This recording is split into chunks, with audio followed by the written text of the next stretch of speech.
CBSE board ने 10वीं 11वीं 12वीं जमात के सिलेबस के विच बदलाव किया है। ਇਹ ਕਹਿੰਦੇ ਵੀ ਜਿਹੜੀ ਪਲਾਸਟਿਕ ਸਰਜਰੀ ਆ ਉਹ ਭਾਰਤ ਵਿੱਚ ਲੱਖਾਂ ਸਾਲ ਪਹਿਲਾਂ ਹੋ ਗਈ। ਫੈਜ਼ ਅਹਿਮਦ ਫੈਜ਼ ਜਿਹੜੇ ਕਿ ਬਹੁਤ ਵੱਡੇ ਸ਼ਾਇਰ ਹੋਏ ਨੇ, ਉਹਨਾਂ ਦੀਆਂ ਦੋ ਨਜ਼ਮਾਂ ਨੇ, ਉਹ ਫੋਟੋ ਤੇ ਨਜ਼ਮਾਂ ਲਿਖੀਆਂ ਹੋਈਆਂ ਨੇ, ਨਾਲ ਹਿੰਦੀ 'ਚ ਨਜ਼ਮ ਲਿਖੀ ਹੈ, ਨਾਲ ਉਹਦੀ ਅੰਗਰੇਜ਼ੀ 'ਚ ਟਰਾਂਸਲੇਸ਼ਨ ਵੀ ਹੈ। ਉਹ ਦੋਵੇਂ ਨਜ਼ਮਾਂ ਫੋਟੋਆਂ ਸਮੇਤ ਹਟਾ ਦਿੱਤੀ। ਜਿਹੜੀ ਆਪਾਂ ਗੱਲ ਕਰਦੇ ਸੀ ਕਿ ਸਾਜ਼ਿਸ਼ ਬਾਰੇ, बीजेपी की जी केंद्रीकरण की नीति है कि सारा कुछ एक कर देना, ये फिर उस चीज़ चो रिफ्लैक्ट होंदा ना कि तुसीं डेमोक्रेसी ते डाइवर्सिटी का चैप्टर हटा। आपां कहने कि भारत सब तो वड्डा लोकतंत्र है, तो फिर लोकतंत्र बारे विद्यार्थी क्यों ना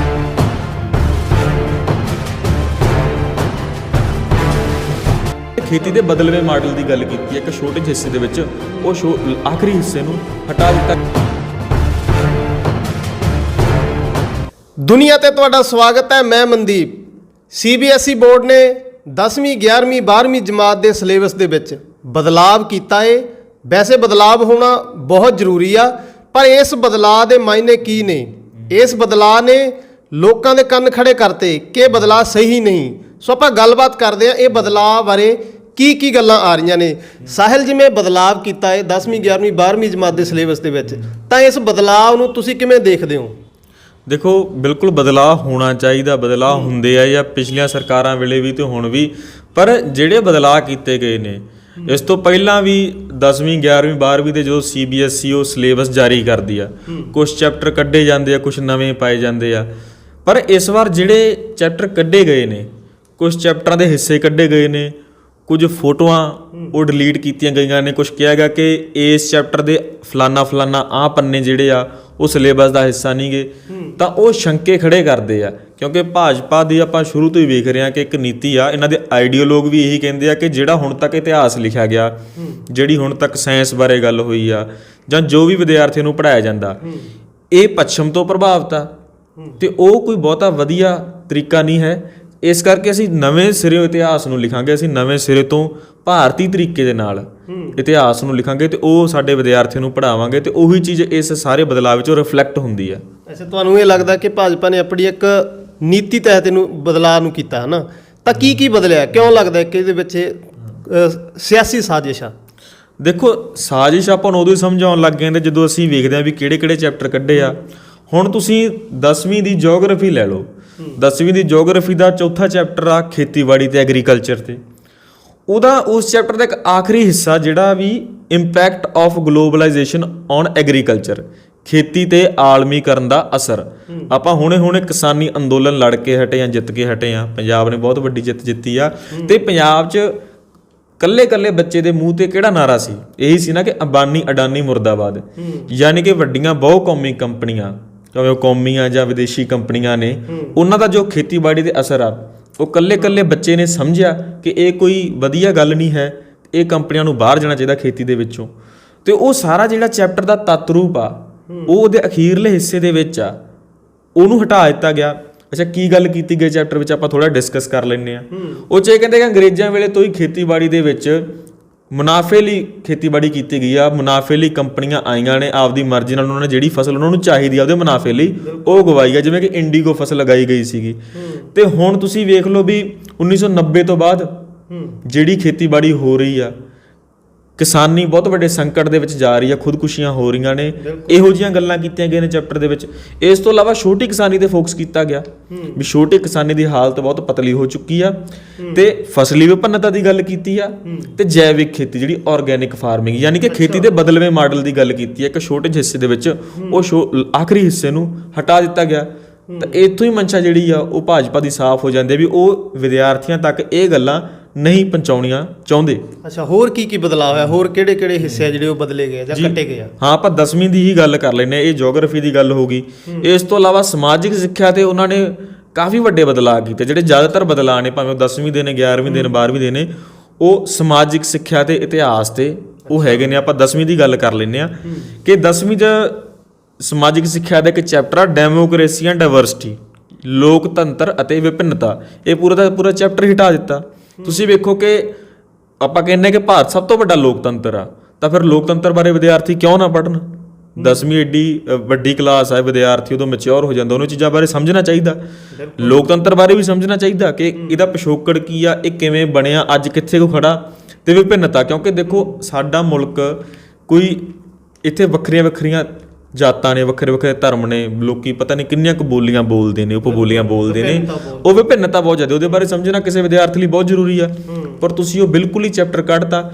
ਜਿਹੜੀ ਆਪਾਂ ਗੱਲ ਕਰਦੇ ਸੀ ਕਿ ਸਾਜ਼ਿਸ਼ ਬਾਰੇ, ਬੀਜੇਪੀ ਦੀ ਜਿਹੜੀ ਕੇਂਦਰੀਕਰਨ ਦੀ ਨੀਤੀ ਹੈ ਕਿ ਸਾਰਾ ਕੁਝ ਇੱਕ ਕਰ ਦੇਣਾ, ਇਹ ਫਿਰ ਉਸ ਚੀਜ਼ 'ਚੋਂ ਰਿਫਲੈਕਟ ਹੁੰਦਾ ਨਾ ਕਿ ਤੁਸੀਂ ਡੈਮੋਕ੍ਰੇਸੀ ਤੇ ਡਾਇਵਰਸਿਟੀ ਦਾ ਚੈਪਟਰ ਹਟਾ ਰਹੇ ਹੋ, ਤਾਂ ਯਾਨੀ ਕਿ ਤੁਸੀਂ ਉਸੇ ਲੀਗਲ ਨੂੰ ਤੁਰ ਰਹੇ ਹੋ, ਤਾਂ ਕਰਕੇ ਸਾਨੂੰ ਲੱਗਦਾ। ਇਸ ਤੋਂ ਇਲਾਵਾ ਸਮਾਜਿਕ ਸਿੱਖਿਆ ਦਾ ਇੱਕ ਹੋਰ ਚੈਪਟਰ ਆ ਬੜਾ important, gender, caste and religion, ਲਿੰਗ, ਜਾਤ ਅਤੇ ਧਰਮ। ਇਸ ਚੈਪਟਰ ਦਾ ਇੱਕ ਹਿੱਸਾ ਰਿਲੀਜਨ, ਕਮਿਊਨਲਿਜ਼ਮ ਐਂਡ ਪੋਲਿਟਿਕਸ, ਧਰਮ, ਫਿਰਕਾ ਪ੍ਰਸਤੀ ਅਤੇ ਸਿਆਸਤ। ਉਹੀ ਗੱਲ ਜਿਹੜੀ ਆਪਾਂ ਪਹਿਲਾਂ ਕਰ ਰਹੇ ਸੀ ਕਿ ਇਹ ਵਿਦਿਆਰਥੀ ਮੈਚਿਓਰ ਹੋ ਜਾਂਦਾ 10ਵੀਂ 'ਚ, ਉਹਦੇ ਲਈ ਇਹ ਪੜ੍ਹਨਾ ਬਹੁਤ ਜ਼ਰੂਰੀ ਆ। ਇਸ ਚੈਪਟਰ ਦੇ ਵਿੱਚ ਫੈਜ਼ ਅਹਿਮਦ ਫੈਜ਼ ਜਿਹੜੇ ਕਿ ਬਹੁਤ ਵੱਡੇ ਸ਼ਾਇਰ ਹੋਏ ਨੇ, ਉਹਨਾਂ ਦੀਆਂ 2 ਨਜ਼ਮਾਂ ਨੇ, ਉਹ ਫੋਟੋ ਤੇ ਨਜ਼ਮਾਂ ਲਿਖੀਆਂ ਹੋਈਆਂ ਨੇ, ਨਾਲ ਹਿੰਦੀ 'ਚ ਨਜ਼ਮ ਲਿਖੀ ਹੈ, ਨਾਲ ਉਹਦੀ ਅੰਗਰੇਜ਼ੀ 'ਚ ਟਰਾਂਸਲੇਸ਼ਨ ਵੀ ਹੈ। ਉਹ ਦੋਵੇਂ ਨਜ਼ਮਾਂ ਫੋਟੋਆਂ ਸਮੇਤ ਹਟਾ ਦਿੱਤੀਆਂ। ਇਹ ਤੋਂ ਅਸੀਂ ਕੀ ਸਮਝੀਏ ਕਿ ਫੈਜ਼ ਅਹਿਮਦ ਫੈਜ਼ ਜਿਹੜਾ ਕਿ ਇੱਕ ਇਨਕਲਾਬੀ ਸ਼ਾਇਰ, ਉਹ ਤੋਂ ਸਰਕਾਰ ਕਿਉਂ ਡਰ ਰਹੀ ਆ? ਅੱਛਾ, ਉਹਦੀ ਇੱਕ ਨਜ਼ਮ ਜਿਹੜੀ ਪਹਿਲੀ ਨਜ਼ਮ ਆ, ਉਹ ਜ਼ੁਲਮ ਦੇ ਖਿਲਾਫ ਡਟਣ ਦਾ ਗੱਲ ਕਰਦੀ ਆ, ਦੂਸਰੀ ਨਜ਼ਮ ਉਹ ਫਿਰਕਾ ਪ੍ਰਸਤੀ ਦੇ ਖਿਲਾਫ ਆ। ਤੁਸੀਂ ਦੋਵੇਂ ਨਜ਼ਮਾਂ ਜਿਹੜੇ ਪਤਾ ਨਹੀਂ ਕਿੰਨੇ ਦਹਾਕਿਆਂ ਤੋਂ ਕਿੰਨੇ ਵਿਦਿਆਰਥੀ ਪੜ੍ਹਦੇ ਆ ਰਹੇ ਸੀ, ਉਹਨਾਂ ਦੇ ਸਿਲੇਬਸ ਦਾ ਹਿੱਸਾ ਸੀ, ਉਹ ਤੁਸੀਂ ਹਟਾ ਦਿੱਤੀਆਂ। ਤੇ ਜਦੋਂ ਇੰਡੀਅਨ ਐਕਸਪ੍ਰੈਸ ਵਿੱਚ ਰਿਪੋਰਟਾਂ ਛਪੀਆਂ ਨੇ ਜਾਂ ਹੋਰ ਪੰਜਾਬੀ ਟ੍ਰਿਬਿਊਨ ਵਿੱਚ ਰਿਪੋਰਟਾਂ ਛਪੀਆਂ ਨੇ, ਜਦੋਂ ਅਧਿਕਾਰੀਆਂ ਨਾਲ ਗੱਲ ਕੀਤੀ ਗਈ, CBSE ਦੇ ਅਧਿਕਾਰੀਆਂ ਨਾਲ ਵੀ ਤੁਸੀਂ ਇਹ ਕਿਉਂ ਹਟਾਈਆਂ ਨੇ, ਤਾਂ ਕੋਈ ਵੀ ਜਿਹੜਾ ਵਾਜਬ ਜਵਾਬ ਉਹ ਨਹੀਂ ਮਿਲਿਆ ਹੈ। ਅੱਛਾ, ਜਿਵੇਂ ਕਹਿੰਦੇ ਸੀ ਜਦੋਂ ਮੁਗਲ ਰਾਜ ਦੀ ਚੜ੍ਹਤ ਹੋਈ ਸੀ, ਉਹਦੇ ਬਾਰੇ ਵੀ ਕੁਝ ਚੀਜ਼ਾਂ ਜਿਹੜੀਆਂ ਬਦਲਾਅ ਕੀਤੇ ਗਏ ਜਾਂ ਹਟਾਈਆਂ ਗਈਆਂ, ਉਹਨਾਂ ਬਾਰੇ ਵੀ ਥੋੜਾ ਜਿਹਾ ਡਿਟੇਲ ਦੱਸੋ। ਹਾਂਜੀ, 11ਵੀਂ ਤੇ 12ਵੀਂ ਦੇ ਸਿਲੇਬਸ ਵਿੱਚੋਂ, ਇਤਿਹਾਸ ਵਿੱਚੋਂ, ਪੋਲੀਟੀਕਲ ਸਾਇੰਸ ਦੇ ਵਿੱਚੋਂ ਇਸਲਾਮ ਧਰਮ ਦੀ ਜਦੋਂ ਚੜ੍ਹਤ ਹੁੰਦੀ ਆ, ਜਾਂ ਮੁਗਲ ਜਦੋਂ ਭਾਰਤ ਵਿੱਚ ਰਾਜ ਕਰ ਰਹੇ ਆ ਜਾਂ ਦੁਨੀਆ ਦੇ ਹੋਰ ਹਿੱਸਿਆਂ ਵਿੱਚ ਰਾਜ ਕਰ ਰਹੇ ਸੀਗੇ, ਤਾਂ ਉਹਨਾਂ ਦੀ ਚੜ੍ਹਤ ਬਾਰੇ ਜਾਂ ਉਹਨਾਂ ਦੇ ਇਤਿਹਾਸ ਬਾਰੇ ਉਹ ਚੈਪਟਰ ਉਹ ਬਿਲਕੁਲ ਹੀ ਕੱਢ ਦਿੱਤੇ ਗਏ ਨੇ। ਜਿਵੇਂ ਤੁਸੀਂ ਵੇਖ ਲਓ ਵੀ 11ਵੀਂ ਦੇ ਇਤਿਹਾਸ ਦੇ ਵਿੱਚ ਚੈਪਟਰ ਆ, ਠੀਕ ਆ, ਉਹਦੇ ਵਿੱਚ ਇਸਲਾਮ ਧਰਮ ਕਿਹੜੇ ਕਿਹੜੇ ਖਿੱਤਿਆਂ ਵਿੱਚ ਫੈਲ ਰਿਹਾ ਸੀਗਾ, ਉਹ ਭਾਵੇਂ ਕਿ ਸੈਂਟਰਲ ਏਸ਼ੀਆ ਦੇ ਮੁਲਕ ਆ, ਭਾਵੇਂ ਉਹ ਐਫਰੋ ਏਸ਼ੀਅਨ ਮੁਲਕ ਆ, ਠੀਕ ਆ, ਉਹਨਾਂ ਵਿੱਚ ਕਿਵੇਂ ਇਸਲਾਮ ਆਪਦੇ ਪੈਰ ਪਸਾਰ ਰਿਹਾ ਸੀਗਾ, ਕਿਵੇਂ ਉੱਥੇ ਜਿਹੜੇ ਆ ਇਹ ਉੱਥੋਂ ਦੀ ਇਮਾਰਤ ਸਾਜੀ ਨੂੰ, ਉੱਥੋਂ ਦੇ ਨਿਆਂ ਪ੍ਰਬੰਧ ਨੂੰ ਪ੍ਰਭਾਵਿਤ ਕਰ ਰਿਹਾ ਸੀਗਾ, ਉਹ ਸਾਰਾ ਜਿਹੜਾ ਚੈਪਟਰ ਤੁਸੀਂ ਕੱਢਤਾ। ਤਾਂ ਉਹ ਬੁੱਕ ਦੇ ਵਿੱਚ ਬਹੁਤ ਸਾਰੀਆਂ ਤਸਵੀਰਾਂ ਨੇ ਇਸਲਾਮ ਧਰਮ ਨਾਲ ਸੰਬੰਧਿਤ, ਇਸਲਾਮ ਆਰਕੀਟੈਕਚਰ ਨਾਲ, ਉਹਨਾਂ ਦੀ ਆਰਥਿਕਤਾ ਨਾਲ, ਸਮਾਜਿਕ ਪ੍ਰਬੰਧ ਕਿਸ ਤਰ੍ਹਾਂ ਦਾ ਸੀਗਾ, ਨਿਆਂ ਪ੍ਰਬੰਧ ਕਿਸ ਤਰ੍ਹਾਂ ਦਾ ਸੀਗਾ, ਉਹ ਸਾਰਾ ਹੀ ਤੁਸੀਂ ਕੱਢ ਦਿੱਤਾ। ਯਾਨੀ ਕਿ ਇਹਦੇ ਵਿੱਚੋਂ ਵੀ BJP ਦੀ ਇੱਕ ਜਿਹੜੀ ਸੋਚ ਰਿਫਲੈਕਟ ਹੁੰਦੀ ਹੈ ਕਿ ਕਿਤੇ ਨਾ ਕਿਤੇ ਉਹ ਚਾਹੁੰਦੇ ਕਿ ਵਿਦਿਆਰਥੀ ਮੁਗਲ ਰਾਜ ਤੋਂ ਜਾਂ ਇਸਲਾਮ ਧਰਮ ਤੋਂ ਅਣਜਾਣ ਰਹਿਣ, ਕਿਉਂਕਿ ਉਹਨਾਂ ਦਾ ਇਹੀ ਕਹਿਣਾ ਨਾ ਕਿ ਮੁਗਲ ਰਾਜ ਤਾਂ ਗੁਲਾਮੀ ਸੀਗੀ, ਮੁਗਲ ਰਾਜ, ਅੰਗਰੇਜ਼ਾਂ ਦਾ ਰਾਜ ਤਾਂ ਗੁਲਾਮੀ ਆ, ਜਿਹੜਾ ਅਸਲੀ ਭਾਰਤ ਸੀਗਾ, ਜਦੋਂ ਉਸ ਤੋਂ ਪਹਿਲਾਂ ਹਿੰਦੂ ਰਾਜਿਆਂ ਦਾ ਰਾਜ ਸੀਗਾ, ਜਾਂ ਉਸ ਤੋਂ ਪਹਿਲਾਂ ਜੋ ਇਤਿਹਾਸ ਹੋਇਆ, ਉਹੀ ਅਸਲੀ ਇਤਿਹਾਸ ਆ, ਉਹੀ ਗੋਲਡਨ ਪੀਰੀਅਡ ਆ ਭਾਰਤ ਦਾ।